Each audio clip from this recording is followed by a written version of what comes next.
Sarah Martinez had always dreamed of saving lives, not taking them. Growing up in a small Texas town, she spent her childhood nursing injured birds back to health and volunteering at the local animal shelter. Her gentle hands and compassionate heart made her a natural healer.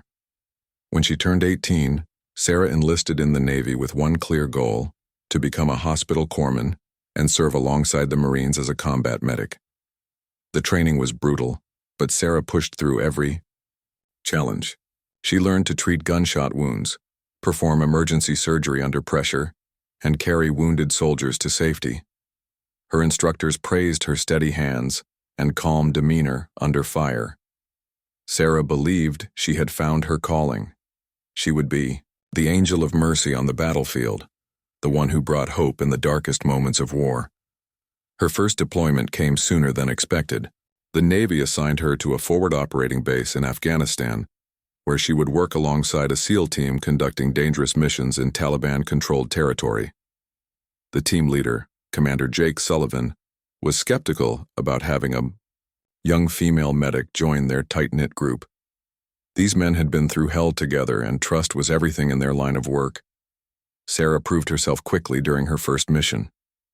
When an improvised explosive device wounded 2 SEALs, she crawled through enemy fire to reach them. Her hands moved like lightning as she applied tourniquets and administered life-saving medication. She stabilized both men and coordinated their evacuation while bullets whistled overhead. The SEALs watched in amazement as this small woman risked everything to save their brothers. Over the following months, Sarah became an integral part of the team. She learned their tactics, understood their signals, and earned their respect through countless acts of bravery. The SEALs began calling her Doc, the highest honor they could give a medic. She had found her place among these elite warriors, believing her role would always be to heal rather than harm. But war has a way of changing people, and Sarah's transformation was about to begin. During a routine patrol in a remote mountain village, everything she believed about her purpose would be challenged. The mission seemed simple enough: gather intelligence on Taliban movements and provide medical aid to local civilians. Sarah looked forward to treating sick children and helping the villagers, unaware that this day would mark the beginning of her journey from healer to hunter. The mountain village looked peaceful in the early morning light. Sarah walked beside Commander Sullivan as they approached the cluster of mud brick houses, her medical bag heavy on her shoulder. Children's laughter echoed from the courtyard where a group of kids played with a worn soccer ball. This was why she had joined the military, to help innocent people caught in the crossfire of war. The village elder, an ancient man named Hakim, welcomed the Americans with traditional tea and flatbread. Sarah set up a makeshift clinic in the shade of an old tree, treating everything from infected wounds to malnourished babies. Her limited Pashto and warm smile bridged the language barrier as grateful mothers brought their sick children to the kind American doctor. Everything changed in an instant. The crack of a sniper's rifle shattered the peaceful afternoon. Sarah watched in horror as Commander Sullivan collapsed beside her, blood spreading across his chest. Before she could react, another shot rang out, and the young SEAL named Tommy crumpled to the ground. Chaos erupted as the remaining team members scrambled for cover behind the low stone walls. Sarah's training kicked in immediately. She dragged Sullivan behind the wall and began working on his wounds, her hand steady despite the terror coursing through her veins. The bullet had punctured his lung, and pink foam bubbled from his lips with each labored breath. She inserted a chest tube with practiced precision while enemy bullets chipped away at the stone above their heads. Tommy was in worse shape. The sniper's bullet had shattered his femur, and he was bleeding out fast. Sarah applied pressure to the wound while calling for medical evacuation over the radio. But the helicopter couldn't land with an active sniper in the area. The team was pinned down, and 2 of their best warriors were dying in her hands. The enemy sniper had positioned himself perfectly in the hills overlooking the village. Every time one of the SEALs tried to move, another shot forced them back into cover. Sarah could see the muzzle flash from his hiding spot, approximately 800 yards away in a rocky outcropping. The other team members were skilled fighters, but none of them were trained snipers. They had no way to neutralize the threat from such a distance. As Sarah worked frantically to keep her patients alive, a cold realization settled over her. The sniper wasn't just shooting randomly, he was targeting the medic. He had studied their tactics and knew that eliminating the corpsman would demoralize the entire team. Every time she moved to treat another wounded SEAL, the sniper adjusted, his aim toward her position. This wasn't war. It was a game of cat and mouse, and Sarah was the mouse. Hours passed like an eternity. Sarah had managed to stabilize Sullivan and Tommy, but both men needed immediate surgery that she couldn't provide in the field. The Taliban sniper continued his deadly game, firing calculated shots to keep the SEALs pinned down while more insurgents moved into position around the village. The situation grew desperate when Sarah heard the distinctive whistle of incoming mortars. The enemy had called in reinforcements and heavy weapons. Soon their stone wall wouldn't provide enough protection.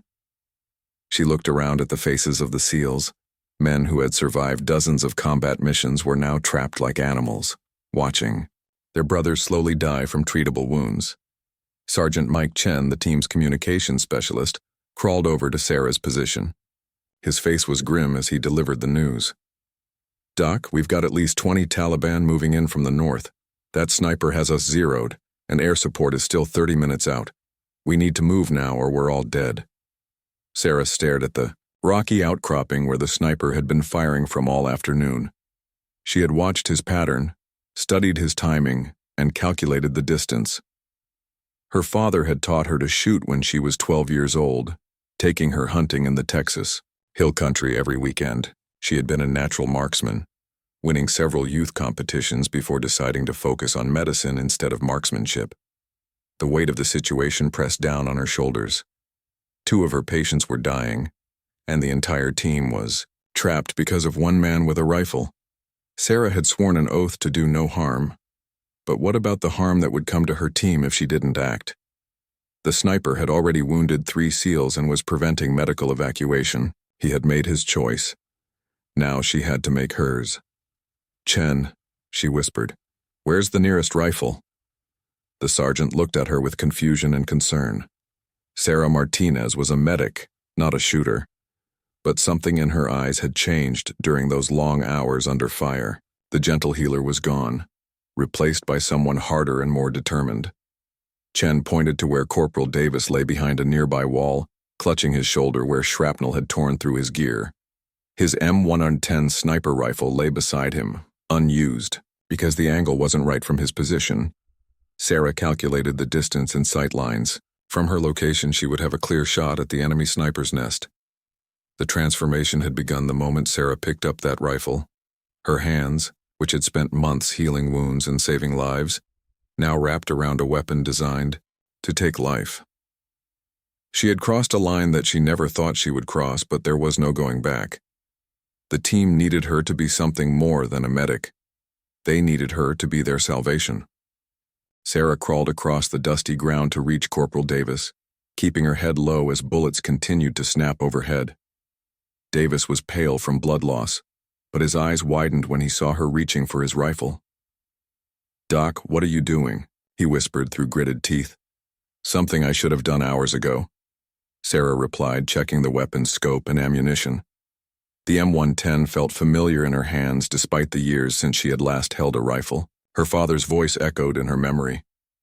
"Breathe steady, squeeze slow, and trust your instincts." She had once put 5 shots through a quarter-sized target at 600 yards. The enemy sniper was only 800 yards away. Sarah studied the rocky outcropping through the rifle's scope, searching for any sign of movement. The sniper was well hidden, but she had been watching his position for hours. She knew his routine: fire 2 shots, then relocate to a different spot within the same general area. He was disciplined and patient, exactly the kind of enemy that could pin down an entire team indefinitely. The waiting was the hardest part. Sarah lay motionless behind the low wall, her finger resting lightly on the trigger as she watched for her opportunity. Sweat dripped down her face despite the cool mountain air. Every few minutes she heard Commander Sullivan's labored breathing, behind her reminding her that time was running out for her patients. Finally, she saw him. A brief glint of sunlight reflected off the sniper's scope as he shifted position to line up another shot. Sarah held her breath and steadied her aim, just as her father had taught her all those years ago in the Texas hills. The crosshairs settled on the barely visible outline of the enemy fighter crouched among the rocks. The shot echoed across the valley like thunder. For a moment, everything was silent. Then Chen's voice crackled over the radio. "Target down. The sniper is down." The oppressive weight of constant threat lifted from the village as the SEALs realized they could finally move without fear of immediate death. Sarah didn't feel triumph or satisfaction, only a hollow emptiness where her certainty about herself used to be. She had taken a life with the same hands that had saved so many others. The contradiction tore at her soul, but there was no time for self-reflection. Commander Sullivan needed immediate surgery, and the helicopter was finally inbound for medical evacuation. As she worked to stabilize her patients for transport, Sarah tried to push away the image of the sniper falling silent in his rocky nest. She told herself that she had saved her team, that she had made the only choice possible. But something fundamental had changed inside her during that single moment when she pulled the trigger. The medic was still there, but now she shared space with someone else, someone who could make the hardest decisions when lives hung in the balance. Word of Sarah's incredible shot spread through the SEAL community faster than wildfire. Within days, every operator in the theater knew about the medic who had neutralized an enemy sniper at 800 yards with a borrowed rifle. Commander Sullivan, recovering from surgery at the base hospital, personally requested that Sarah receive additional training as a designated marksman. The transformation accelerated rapidly after that first kill. Sarah found herself torn between two worlds, the healing hands of a medic and the deadly precision of a sniper. During the day, she continued treating wounded soldiers and providing medical care to civilians. But in the evenings, she practiced on the rifle range, honing skills that she had buried years ago when she chose medicine over marksmanship. Master Chief Petty Officer Rodriguez, the base's senior sniper instructor, took Sarah under his wing. He had heard about her shot and wanted to see what she could do with proper training and equipment. On the range, Sarah's natural talent combined with her medical knowledge in unexpected ways. She understood anatomy better than any shooter Rodriguez had ever trained, knowing exactly where to place a bullet for maximum effect. The other SEALs watched in amazement as Sarah consistently hit targets at distances that challenged even their best marksmen. Her steady hands, trained to perform delicate surgery under pressure, adapted perfectly to the precise art of long-range shooting. More importantly, her medical background had taught her to compartmentalize her emotions and focus entirely on the task at hand. Sarah's dual role became official during her third month at the base. She would continue serving as the team's medic, but she would also carry a sniper rifle on missions where her unique skills might be needed. The arrangement was unprecedented. No one had ever heard of a medic doubling as a designated marksman, but Sarah's combination of medical expertise and shooting ability made her invaluable to the team. The psychological pressure was immense. Sarah struggled with nightmares about the sniper she had killed, replaying the moment over and over in her dreams. She found herself questioning everything she had believed about her purpose in life. Was she a healer who had learned to kill, or had she always been a killer who had tried to hide behind medicine? The answer came during a mission to rescue a captured intelligence officer. The SEALs had located the prisoner in a compound deep in enemy territory, but the rescue was complicated by the presence of numerous civilians. The team needed someone who could neutralize specific threats without causing collateral damage, someone who understood both the tactical situation and the moral implications of each shot. Sarah found herself lying on a rooftop overlooking the compound, her rifle trained on enemy guards while her teammates moved into position below. Through her scope, she could see the captured officer tied to a chair in the central courtyard, surrounded by armed Taliban fighters. The mission's success depended on her ability to eliminate specific targets at the precise moment her teammates launched their assault. She was no longer just a medic who could shoot. She had become a guardian angel with a rifle, protecting those who couldn't protect themselves. The rescue mission unfolded like a deadly ballet, with Sarah conducting the orchestra from her rooftop position. When the SEALs made their move, she eliminated 3 enemy fighters with precise shots before they could harm the prisoner. Her bullets found their marks at distances exceeding 900 yards, each shot calculated to neutralize threats while avoiding harm to innocent civilians cowering in nearby buildings. After the successful rescue, Sarah realized she had found her true calling. She wasn't just a medic who could shoot or a sniper who could heal. She was something entirely new, a warrior healer who could save lives with both her medical skills and her rifle. The contradiction that had once tormented her now felt like perfect balance. Over the following months, Sarah's reputation grew throughout the special operations community. Teams specifically requested her because of her unique combination of skills. She could treat wounded soldiers under fire, then immediately transition to providing precision fire support when the situation demanded it. Her medical knowledge made her a better sniper, and her shooting skills made her a more effective medic. The Taliban placed a bounty on her head, calling her the Ghost Doctor, because she appeared and disappeared like smoke, bringing both healing and death depending on which side of her weapon you found yourself. Local villagers whispered stories about the American woman who could cure the sick and eliminate their oppressors with equal skill. Sarah's final deployment came 2 years after that first shot in the mountain village. By then, she had been credited with over 30 confirmed kills while simultaneously saving hundreds of lives through her medical interventions. The duality of her nature had become her greatest strength, allowing her to make split-second decisions about who lived and who died based on a moral code that transcended traditional military thinking. On her last day in Afghanistan, Commander Sullivan, fully recovered and back in command, gathered the entire SEAL team for Sarah's farewell ceremony. He presented her with a custom rifle engraved with the words, "Guardian Angel," along with a Purple Heart for wounds she had received during a firefight while treating injured civilians. "We've served with many brave warriors," Sullivan said to the assembled SEALs, "but none like Doc Martinez. She taught us that sometimes the greatest act of mercy is knowing when to show no mercy at all. We'll never forget the medic who became our guardian angel, or the moment she chose to pick up that rifle to save us all." Sarah returned to Texas forever changed by her experiences.